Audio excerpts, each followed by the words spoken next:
दर्शकों, जेके update prime time में मैं प्रशांत भारद्वाज आपका स्वागत करता हूं। आज के प्राइम टाइम में हम चर्चा करेंगे बीजेपी का गहरी नींद से जागना। पिछले 15 दिनों से जम्मू में जो गवर्नमेंट मेडिकल कॉलेज हॉस्पिटल है यानी जीएमसी जम्मू, वहाँ कोरोना वायरस की दूसरी लहर में मौत का नाच हो रहा है। अभी तक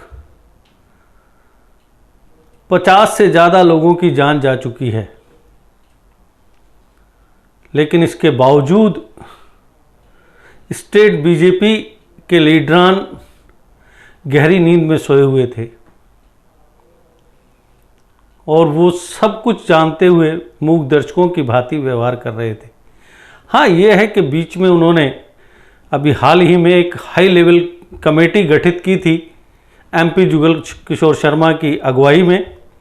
उस कमेटी ने क्या किया क्या नहीं किया ये अभी तक बाहर निकल कर नहीं आया है, लेकिन कल अचानक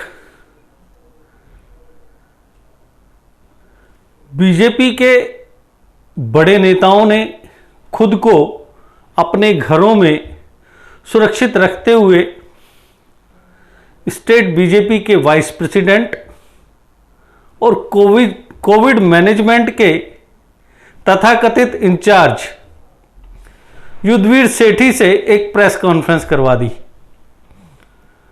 और इस प्रेस कॉन्फ्रेंस के दौरान युद्धवीर सेठी ने जिस तरीके से यूटी एडमिनिस्ट्रेशन और हेल्थ डिपार्टमेंट को कटघरे में खड़ा किया, उससे बहुत से सवाल उठ रहे हैं, न सिर्फ हमारे मन में बल्कि सभी लोगों के मन में। कि अचानक ये बदलाव क्यों? युद्धवीर सेठी ने कहा कि यूटी एडमिनिस्ट्रेशन कोरोना से निपटने में पूरी तरह से नाकाम सिद्ध हुआ है। उन्होंने यह भी आरोप लगाया कि हेल्थ डिपार्टमेंट पिछले 1 साल से लोगों को बेहतर मेडिकल और हेल्थ फैसिलिटीज देने में पूरी तरह से नाकाम रहा है। सेठी ने यह भी कहा कि हेल्थ डिपार्टमेंट ऑक्सीजन की हैजल फ्री जो सप्लाई है वो मरीजों को मुहैया करवाने में नाकाम रहा। इस तरीके से उन्होंने लगातार हेल्थ डिपार्टमेंट और यूटी एडमिनिस्ट्रेशन को कटघरे में खड़ा कर दिया और आरोप दर आरोप लगाते चले गए। उन्होंने ग्रामीण इलाकों में, रूरल एरियाज में कोरोना वायरस के ट्रांसमिशन को भी गंभीर मुद्दा करार दिया और उन्होंने कहा कि इससे स्थिति और विस्फोटक हो जाएगी। उन्होंने कहा कि लेफ्टिनेंट गवर्नर को जल्द ही इस संबंध में कदम उठाने चाहिए ताकि स्थिति पर नियंत्रण रखा जा सके। इसके साथ ही उन्होंने बहुत सी ऐसी बातें कही जो कि आज तक किसी बीजेपी लीडर ने सार्वजनिक रूप से नहीं कही थी। उन्होंने कहा कि कोरोना की वजह से जम्मू कश्मीर में स्थिति अराजक बनी हुई है और यूटी एडमिनिस्ट्रेशन पूरी तरह से नाकाम सिद्ध हो रहा है। बड़ी हैरानी की बात है कि बीजेपी इतने दिनों तक खामोश रहने के बाद अब अचानक क्यों जागी? क्या जनता में बीजेपी लीडर्स और बीजेपी को लेकर जो विश्वास कम हो रहा है, उस विश्वास की बहाली के लिए युद्धवीर सेठी को प्रेस कॉन्फ्रेंस करने के लिए कहा गया? अभी हाल तक की बात है जब विपक्ष या लोग यूटी एडमिनिस्ट्रेशन पर भेदभाव के या समस्याओं का समाधान न करने के आरोप लगाते थे, तो पूरी बीजेपी यूटी एडमिनिस्ट्रेशन को सुरक्षा कवर उपलब्ध करवाने के लिए आगे आकर खड़ी हो जाती थी। जो बीजेपी के लीडर ये दावे करते थे कि 5 अगस्त 2019 के बाद जम्मू कश्मीर में अभूतपूर्व विकास हुआ है, जम्मू कश्मीर में हेल्थ फैसिलिटीज में करोड़ों रुपए का आवंटन किया गया है और मेडिकल फैसिलिटीज में, हेल्थ फैसिलिटीज में उल्लेखनीय सुधार आया है।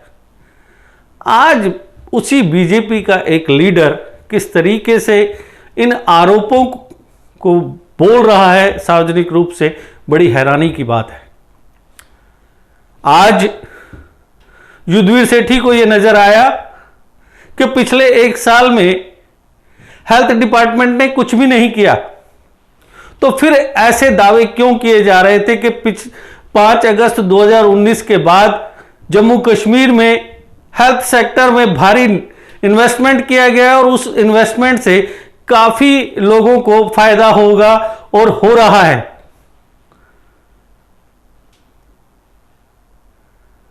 क्या ये छवि चमकाने का एक प्रयास है या वास्तव में लोगों के प्रति प्रेम उमड़ा है बीजेपी का, या कोरोना की दूसरी लहर में मौतों का बढ़ता आंकड़ा देखकर उन्हें खुद के लोक सेवक होने की सच्चाई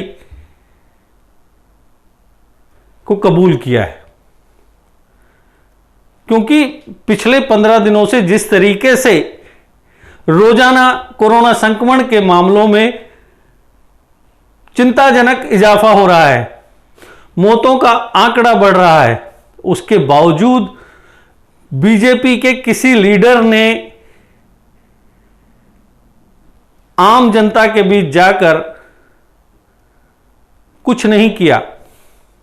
हम इसमें सिर्फ बीजेपी को नहीं बोलेंगे, हम विपक्ष को भी बोलेंगे।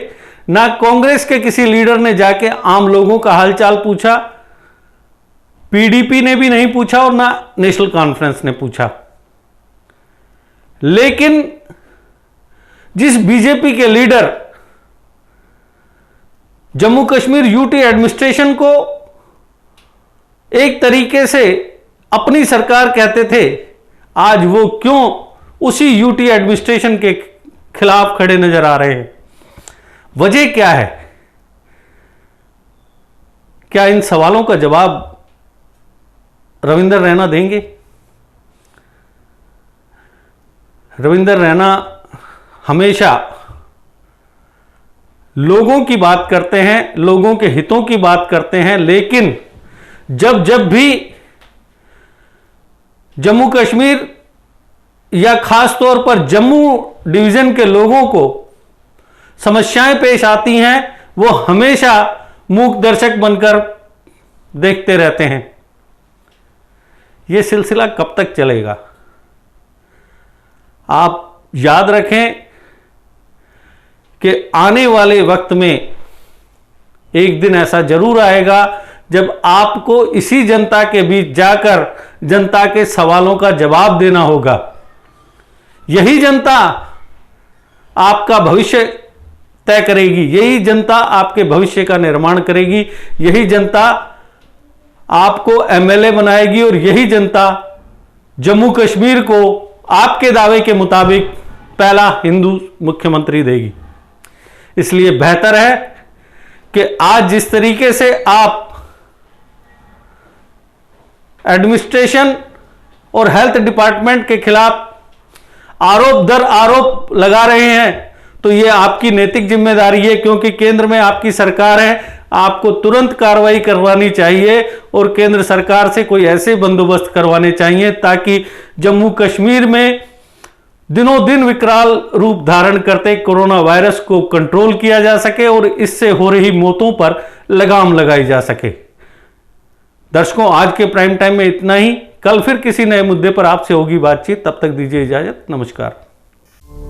जीके अपडेट रहे हमारे साथ। अगर आप ये वीडियो YouTube पर देख रहे हैं तो हमारे YouTube चैनल को सब्सक्राइब करें और बेल आइकन को क्लिक करें। अगर आप ये वीडियो Facebook पर देख रहे हैं तो हमारा Facebook पेज लाइक जरूर करें। For advertisement please contact 7051091811।